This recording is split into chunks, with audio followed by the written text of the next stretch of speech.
I'm Rob Poyton of the Innsmouth Book Club, and for today's excursion I'm in the village of Woolpit, home to one of East Anglia's strangest legends. So Woolpit is first recorded as far back as the 9th century, and it's believed that the name derives from the Old English wolf pit, which not unsurprisingly means a wolf pit, a pit that wolves are trapped in. In medieval times, the village was granted to the monks of Bury St Edmunds, which is just down the road, so they had charge of it until dissolution. From the 17th century, it became known as a manufacturing centre for Suffolk white brick, and indeed a lot of the quarry pits can still be seen in the area. So the legend associated with Woolpit is the story of the Green Children, who we can see along with a wolf on the village sign.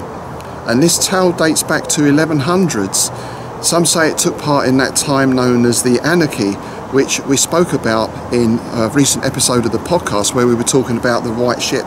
So obviously we have Lovecraft's White Ship, but the historical White Ship was a ship that sank in the English Channel. It was white, it was called the White Ship, and it went down and took with it the cream of the nobility at the time, and also the heir to the throne. That sparked a huge succession crisis in England and led to civil war, a period of time that was known as the Anarchy. Now, the legend of the Green Children has come down to us through two main sources, fairly contemporaneous. The first is William of Newburgh in his Historia Rerum Anglicarum in 1189, and also we get the same story in 1220 in Ralph of Coggeshall's Chronicum Anglicanum. And the story goes that during harvest time, two young children were found in one of the wolf pits on the outskirts of the village. These children were quite remarkable in that their skin was green, their clothing was of an unfamiliar type and design, and they spoke a language that no one could even recognise, let alone understand. The children were said to be a brother and sister, and they were taken to the home of a local knight, Sir Richard de Calne. There they refused to eat for several days until they saw some broiled beans actually lying on the ground, which they immediately ate raw, and that's all they would eat for a while. However, over time they became used to normal foods, and as they did that, the green tinge in their skin began to fade. So the pair were baptised. Shortly after that, the boy unfortunately became very ill and passed away, but the sister grew up in the village. She became a servant in Sir Richard's household. She was taught English, and naturally people asked her where they had come from and how they got here. And she described the place where they came from as a land where the sun never shines, where it was always twilight. And she called it St Martin's Land.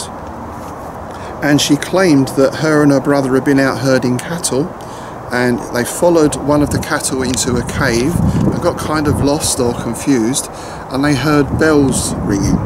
So they went towards the sound of the bells and suddenly found themselves in this strange bright place in the wool pit in the village. So as I say, the girl was taken on as a servant and grew up here, and was apparently known for being quite impudent and wanton. She later married a man from King's Lynn, who some say was a diplomat called Richard Barr, though this is disputed by some historians.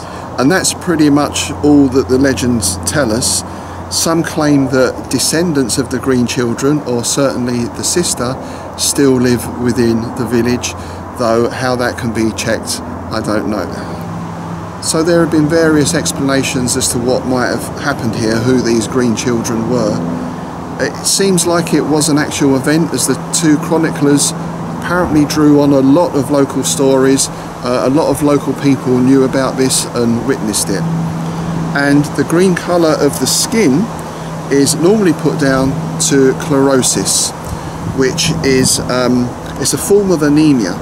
And of course, once the diet of the children changes and improves, then so the skin turns back to its normal colour.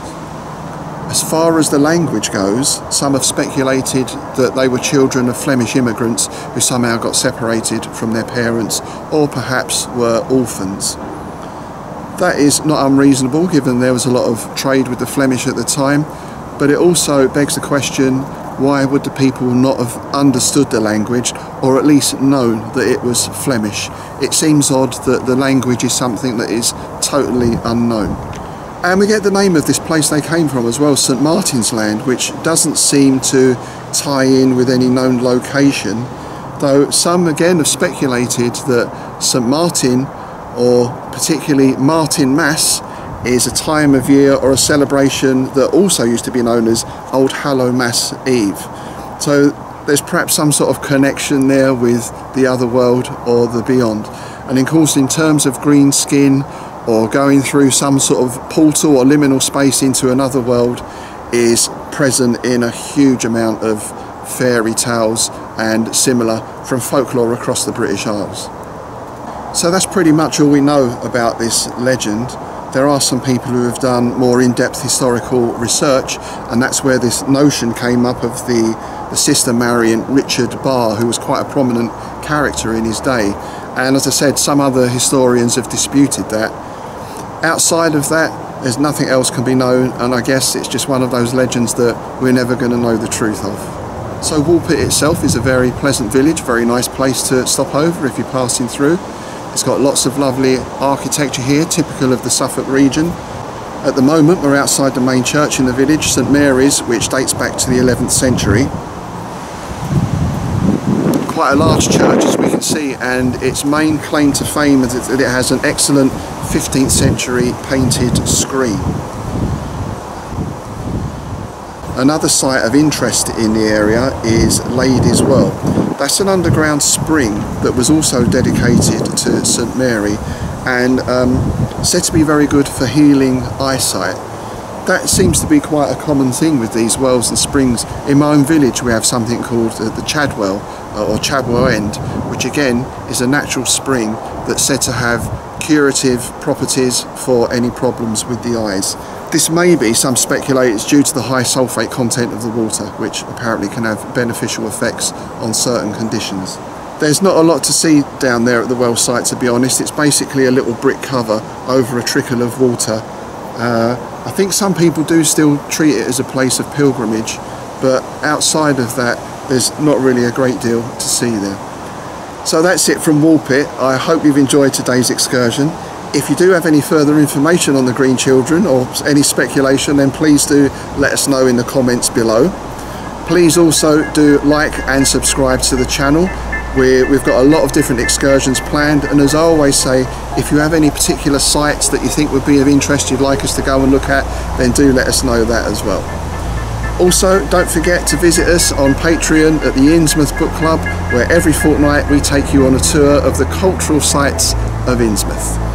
You can subscribe to the show to get extra bonus content, and you also get a monthly copy of the Innsmouth News. So that's it from me today. Don't forget to eat your greens, and I'll see you in Innsmouth.